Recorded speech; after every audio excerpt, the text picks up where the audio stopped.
ప్రజల్లోకి వెళ్తున్నారు, ఎలా అనిపిస్తుంది?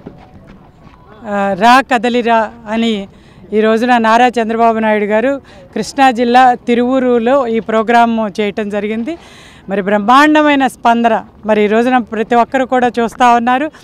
ఎప్పుడెప్పుడు ఎలక్షన్లు వస్తాయా, ఎప్పుడు ఈ దుర్మార్గ ప్రభుత్వాన్ని మరి ఇలాంటి ప్రభుత్వాన్ని పారద్రోలి మళ్ళీ మన నారా చంద్రబాబు నాయుడు గారిని తెలుగుదేశం పార్టీ జనసేన కలయికతో వచ్చిన మరి ఈ రోజున దీన్ని అధికారంలోకి తీసుకురావాలని ప్రజలు ఎంత ఉవ్విళ్ళూరుతున్నారో, ఇక్కడ ముందు వచ్చిన వాళ్ళల్లో ఉన్న ఉత్సాహం, వాళ్ళు ఏ రకంగా సైకో పోవాలి, సైకిల్ రావాలని ఎంత ఆకాంక్షతో ఉన్నారో మనందరికీ కూడా చెప్పి చూపించారు.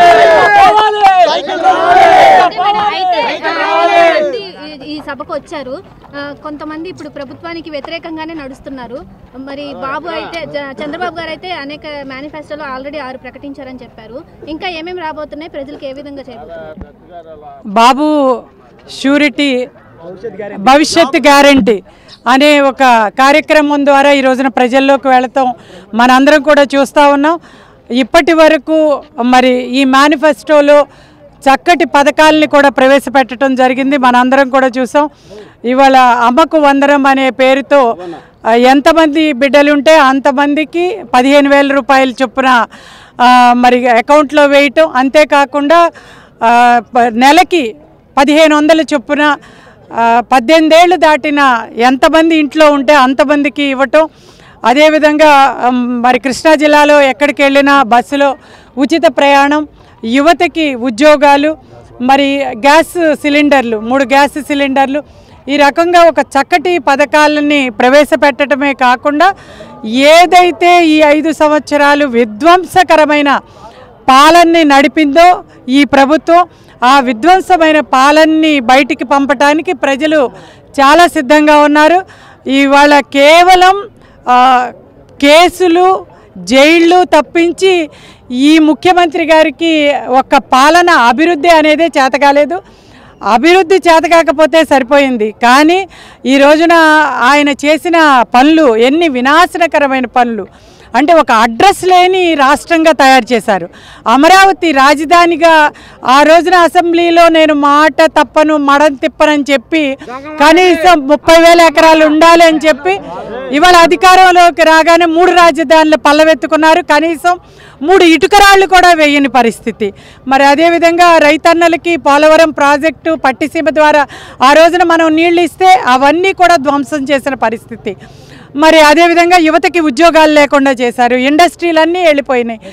ఈ రకంగా ప్రజావేదికను కూల్చడంతో మొదలుపెట్టారు ఈ కార్యక్రమం. కాబట్టి రాబోయే రోజుల్లో ఇవాళ ప్రజలు బ్రహ్మాండంగా ఎదురు చూస్తూ ఉన్నారు.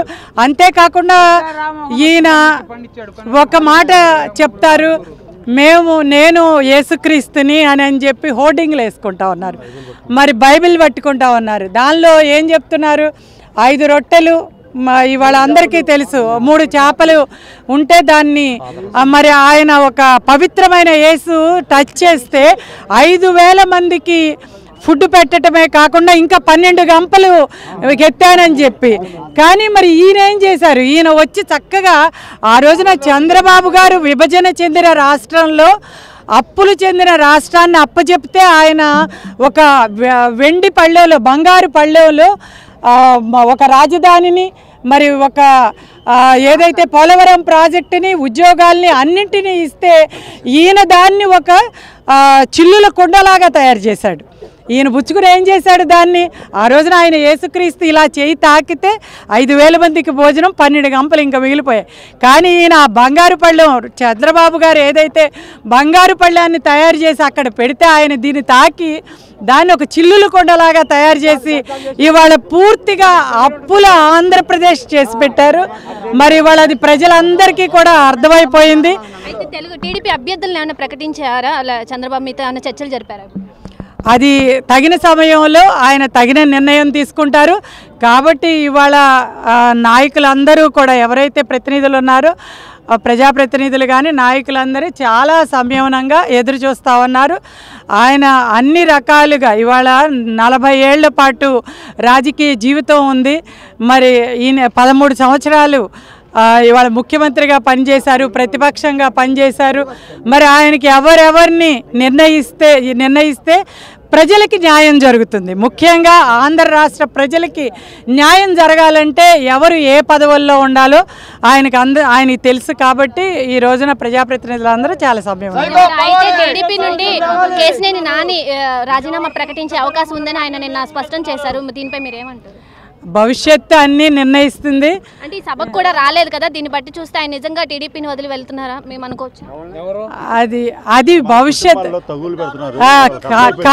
కాలం నిర్ణయిస్తుంది. ఏ విషయాన్నైనా కాలమే నిర్ణయిస్తుంది.